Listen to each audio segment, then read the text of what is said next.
Hello everyone. I know that folks normally tune into my YouTube channel to see videos about incense and incense making, but this video is different.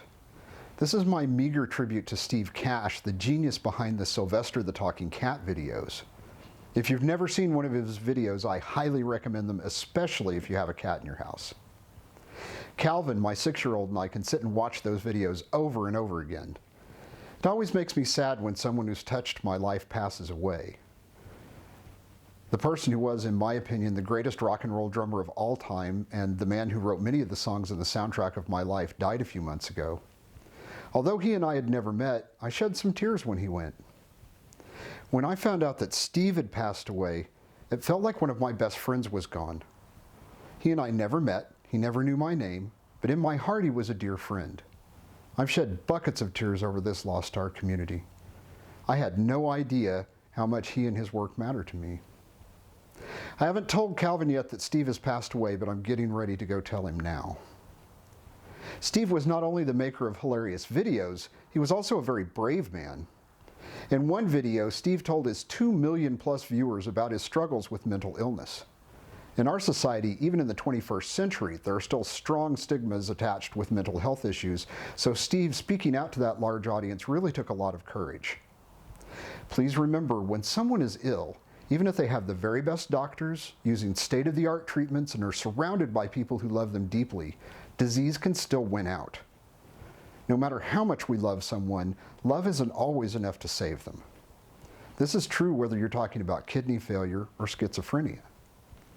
I think it's really weird that we often hear people's physical health struggles caged in noble terms.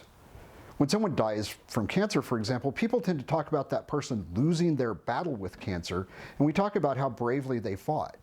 Yet when someone dies as a result of a mental health issue, many people have a very different attitude, and that's not right.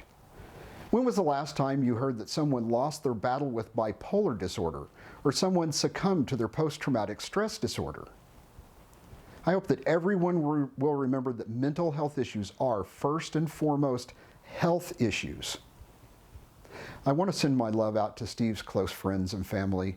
I also want to remind you that when someone dies from, for example, bone cancer, friends and family don't sit around blaming themselves because they overlooked a symptom or didn't suggest some other treatment.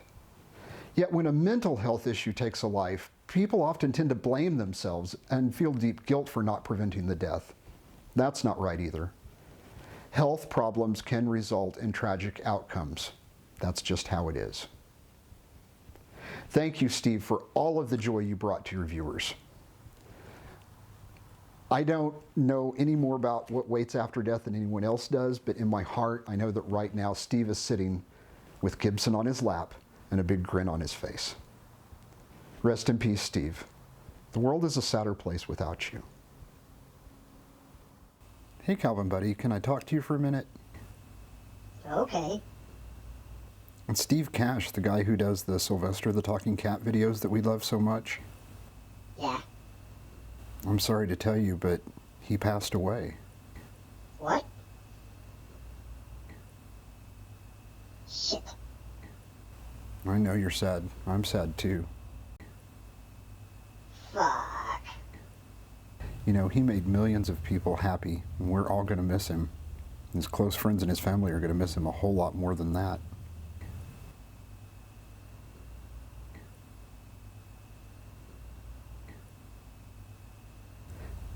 You know what I think we should do? We should binge watch every episode of Sylvester the Talking Cat. What do you say? Yeah.